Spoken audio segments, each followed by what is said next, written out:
Martin Luther King was one of the most esteemed civil rights activists of the world.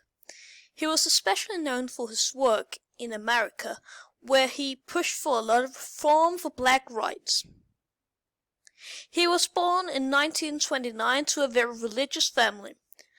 That was a clear mark on his childhood, where he was forced to read the Bible every day. He grew to be one of the most esteemed civil rights activists for black people, known for his push for reform for civil rights for black people.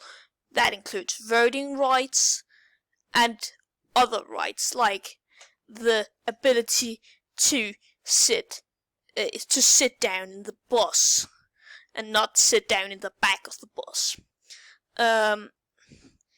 But sadly, in 1968, he was murdered for his opinions, which is a very great loss for the civil rights activism world.